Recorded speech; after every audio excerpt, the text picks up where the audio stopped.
18ರಲ್ಲಿ ಅಚಾನಕ ಸೋಲಾಯಿತು, 23ರಲ್ಲಿ ಸೋಲಾಯಿತು.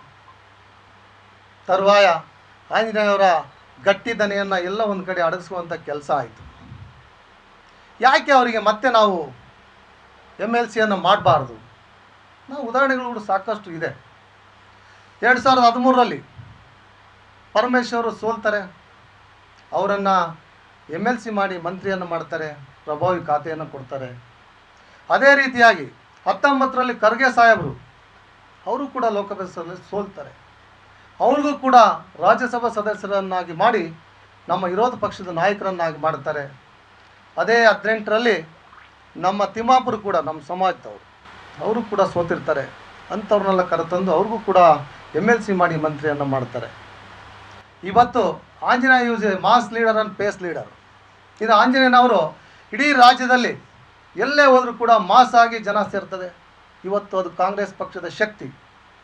ಇವತ್ತು ಆಂಜನೇಯನ ಮುಖ ಪೇಸ್. ಇವತ್ತು ಆಂಜನೇಯ ರಾಜ್ಯದಲ್ಲಿ ಎಲ್ಲೇ ಹೋದರೂ ಕೂಡ ಆಂಜನೇಯ ಅಂತ ಸಣ್ಣ ಮಕ್ಕಳು ಕೂಡ ಗೊತ್ತಿಡಿಯುವಂಥ ಕೆಲಸ ಆಗ್ತದೆ. ಇವತ್ತು mass and face leader Anjaneya ಅವರು. ಅವರ ಧ್ವನಿ ಎಲ್ಲಿರಬೇಕು? ನಮ್ಮ ವಿಧಾನಸೌಧದೊಳಗಿರಬೇಕು. ಅವ್ರು ವಿಧಾನಸೌಧ ಹೌಸಲ್ಲಿದ್ದರೆ ಈ ಎಲ್ಲ SC ST ಎಂಥ ಎಲ್ಲ ಬ್ಯಾಕ್ವರ್ಡ್ ಜನಕ್ಕೆ ಒಂದು ಶಕ್ತಿ. ಆ ಶಕ್ತಿ ಎಲ್ಲಿ ಕೂಡ ಕುಂದಬಾರದು.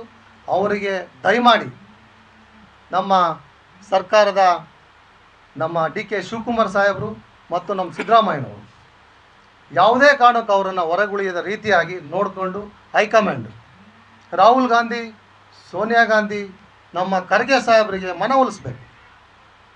ಯಾಕೆ ಆಗ್ತಾ ಇಲ್ಲ? ಯಾಕೆ ಇವ್ರನ್ನ ಹೊರಗೆ ಇಡ್ತಾ ಇದ್ದಾರೆ?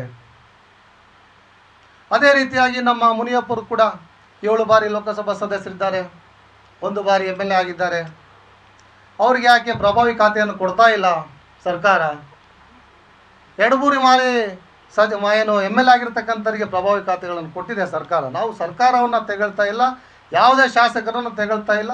ನಮ್ಮ ಜಾತಿಗೆ, ನಮ್ಮ ಸಮಾಜ, ಮಾದಿಗೆ ಸಮಾಜಕ್ಕೆ ಸೇರುವಂಥ ಕೊಡುವಂಥ ಅವಕಾಶಗಳನ್ನು ಕೊಡಿ ಅಂತ ಸರ್ಕಾರಕ್ಕೆ ನಾವು ಇವತ್ತು ಒತ್ತಾಯ ಮಾಡ್ತಾ ಇದ್ದೇವೆ. ಇವತ್ತು ಸರ್ಕಾರ, ಘನ ಸರ್ಕಾರ ಮತ್ತು ಹೈಕಮಾಂಡ್ ಏನು ಹೇಳಿದೆ, ಜಾತಿವಾರು ನಾವು ಹಂಚಿಕೆಯನ್ನು ಮಾಡ್ತೇವೆ ಮಂತ್ರಿಗಳನ್ನು. ಇವತ್ತು ಸಂಖ್ಯೆಯಲ್ಲಿ ನೀವು ಕಂಡಾಗೆ ನಮ್ಮದು 7% ಇದೆ. 45ರಿಂದ 50 ಲಕ್ಷ ಮಾದಿಗ ಸಮಾಜದ ಜನಗಳಿದ್ದೇವೆ ನಾವು. ಈಗ ನಮ್ಗೆ 1 ಸೀಟನ್ನು ಕೊಟ್ಟಿದ್ದಾರೆ, 2 ಕೊಡ್ಬೋದಾಗಿತ್ತಲ್ಲ. ಯಾರಾದರೂ ನಮ್ಮ MLC ಮಾಡಲಿ, MLC ಮಾಡಿ ನಾವು ಸಾಮಾಜಿಕ ನ್ಯಾಯ ಅವರಿಗಿಂತ ಹೆಚ್ಚಿದ್ದೇವೆ ಸಂಖ್ಯೆಯಲ್ಲಿ. ನಾವು ನಮ್ಮ ಆಂಜನೇಯ ಸಾಮಾನ್ಯರಿಗೆ MLC ಮಾಡಿ ಮಂತ್ರಿ ಮಾಡಲಿ. ಇನ್ನೂ ಶಾಸಕರಿದ್ದಾರೆ, ಬಸವಂತಣ್ಣ ಇದ್ದಾರೆ, ವಸಂತ್ ಇದ್ದಾರೆ, ಮತ್ತು ಯಾರು ನಮ್ಮ ರೂಪಾ ಶಶಿಕಲಾ, ಭಾಳ ಜನ ಇದ್ದಾರೆ ನಮ್ಮ ಸಮಾಜದಲ್ಲಿ, ಶ್ರೀನಿವಾಸ್ ಇದ್ದಾರೆ. ನಮ್ಮ ಒತ್ತಾಯ ನಮ್ಮ ಸಮಾಜಕ್ಕೆ ಸಾಮಾಜಿಕ ನ್ಯಾಯವನ್ನು ಕೊಡಿ. ಇಲ್ಲ ಅಂದರೆ ನಾವು ಹೇಳೋದಲ್ಲ.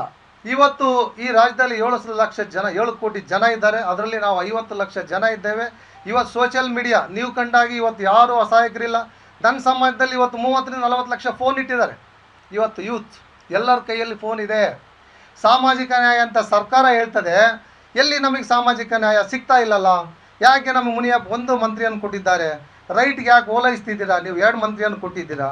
ಮುಂದಿನ ದಿನಮಾನದಲ್ಲಿ ಸೋಷಿಯಲ್ ಮೀಡಿಯಾದಲ್ಲಿ ಇವತ್ತು ಪಬ್ಲಿಕ್ ಮೀಡಿಯಾ, ನಮ್ಮ ಪ್ರಿಂಟ್ ಮೀಡಿಯಾ ಮತ್ತು ದೃಶ್ಯ ಮಾಧ್ಯಮಕ್ಕಿಂತಲೂ ಸೋಷಿಯಲ್ ಮೀಡಿಯಾ ಹೆಚ್ಚು ಪ್ರಸಾರವಾಗ್ತಿದೆ. ಇವತ್ತೇನು ನಮ್ಮ ಸರ್ಕಾರ ರಚನೆ ಆಗಿ 7-8 ದಿನ ಆಗಿದೆ. ಇವತ್ತು ಎಲ್ಲರ ಯೂತ್ಸಲ್ಲಿ ಹೋಗಿದೆ. ಮುಂದಿನ ದಿನಮಾನದಲ್ಲಿ ಒಂದು ಶಕ್ತಿ, ನಾವೇನು 135 ವರ್ಷ ಕಾಂಗ್ರೆಸ್ ಜೊತೆಗೆ ಇದ್ದೀವೋ, ಮುಂದೊಂದು ದಿನ ಈ ಜನ ದಿನೇ ನಶಿಸಿ ಹೋಗೋಂಥ ಕಾಲ ದೂರ ಇಲ್ಲ. ನೀವು ದಯಮಾಡಿ ಹೀಗೆ ಜಾಗೃತರಾಗಬೇಕು.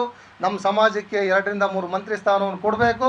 ಕೂಡಲೇ ಆಂಜನೇಯ ಸಾಹೇಬರಿಗೆ MLC ಮಾಡಿ ಮಂತ್ರಿಯನ್ನು ಮಾಡಬೇಕು. ಯಾಕೆಂದರೆ ರಾಜ್ಯದಲ್ಲಿ ಸುತ್ತಾಡುವಂಥ ಏಕೈಕ ನಾಯಕ, ಮನೆ ಮಾತಾಗಿರ್ತಕ್ಕಂಥ ಮಾದಿಗರ ನಾಯಕ. ಇವತ್ತು ರಾಜ್ಯದಲ್ಲಿ ಬೆಂಕಿ ಹತ್ತಿತ್ತು ಒಳ ಮೀಸಲಾತಿ ವಿಚಾರವಾಗಿ. ಆದರೆ ಆಂಜನೇಯವರು ಎಲ್ಲರೂ ಕೂಡ ಎಲ್ಲ ನಮ್ಮ ಸಮಾಜದ ಲೀಡರ್ಗಳಿಗೆ ಸಮಾಧಾನ ಮಾಡಿಸಿ, ಇಲ್ಲ ಸಿದ್ದರಾಮಯ್ಯರು ಮಾಡ್ತಾರೆ, ನಮಗೆ ನ್ಯಾಯ ಕೊಡ್ತಾರೆ, ಯಾವುದೇ ಕಾರಣಕ್ಕೆ ಅವರಿಂದ ನಮಗೆ ಅನ್ಯಾಯ ಆಗಲ್ಲ ಅಂದ್ಬಿಟ್ಟು ನಾವು ಅವ್ರು ಹೇಳಿರ್ತಕ್ಕಂಥ ಎಲ್ಲದಕ್ಕೂ ಒಪ್ಕೊಂಡು ಬಂದಿದ್ದಾರೆ. ಯಾರ ಮುಖಾಂತರ? ಅದು ಆಂಜನೇಯರ ಮುಖಾಂತರ. ಆಂಜನೇಯವ್ರು ಹೇಳಿದರು, ನಮ್ಗೆ ಅನ್ಯಾಯ ಮಾಡಲ್ಲ, ಸಿದ್ದರಾಮಯ್ಯರು ನಮಗೆ ತಂದೆ ಇದ್ದಾಗೆ, ಅಂಬೇಡ್ಕರ್ ಇದ್ದಾಗೆ ನಮಗೆ ನ್ಯಾಯ ಕೊಡ್ತಾರೆ. 6% ಅಲ್ಲಿ ಕೂಡ ನಮ್ಗೆ ಅನ್ಯಾಯ ಆಯಿತು. ನಮ್ಗೆ 7% ಆಗಬೇಕಾಗಿತ್ತು. ಯಾಕೆಂದರೆ ನಾವು ಯಾರ ಹಕ್ಕನ್ನು ಅನ್ನವನ್ನು ಕಸಿಯೋರಲ್ಲ. ಮಾದಿಗ ಸಮಾಜ ಗೌರವಯುತವಾಗಿ ಬದುಕಂಥವ್ರು, ಸಾಮಾನ್ಯ ಎಲ್ಲರೂ ಕೂಡ ಒಡಂಬಡಿಕೆ ಇರ್ತಕ್ಕಂಥ ಜನಗಳು ನಾವು. ಹಾಗಾಗಿ ದಯಮಾಡಿ ಕೂಡಲೇ ಆಂಜನೇಯ ಸಾಹೇಬರಿಗೆ MLC ಮಾಡಬೇಕು, ಮಂತ್ರಿ ಮಾಡಬೇಕು. ನನ್ನ ಸಮಾಜ ಮಾದಿಗ ಸಮಾಜಕ್ಕೆ 3 ಜನ ಮಂತ್ರಿಗಳನ್ನು ನೀವು ಕೊಡಲೇಬೇಕು ಅಂತ ಘನ ಸರ್ಕಾರಕ್ಕೆ ಒತ್ತಾಯ ಮಾಡ್ತಾ ಮಾನ್ಯ ನಾವು ರಾಹುಲ್ ಗಾಂಧಿ ಮತ್ತು ಖರ್ಗೆ ಅವ್ರಿಗೂ ಕೂಡ ಒತ್ತಾಯ ಮಾಡ್ತಾ ಇದ್ದೇವೆ. ಇಲ್ಲ ಅಂದರೆ ಮುಂದಿನ ದಿನಮಾನದಲ್ಲಿ ಇಡೀ ಸಮಾಜ ಬೀದಿಗಿಳಿದು ಹೋರಾಟ ಮಾಡಬೇಕಾಗ್ತದೆ. ಇದು ಎಚ್ಚರಿಕೆ ಗಂಟೆ ಅಂತ ಈ ಮುಖೇನ ಪತ್ರಿಕೆಯನ್ನು ನಾನು ತಿಳಿಸೋಕ್ಕೆ ಇಷ್ಟಪಡ್ತೇನೆ.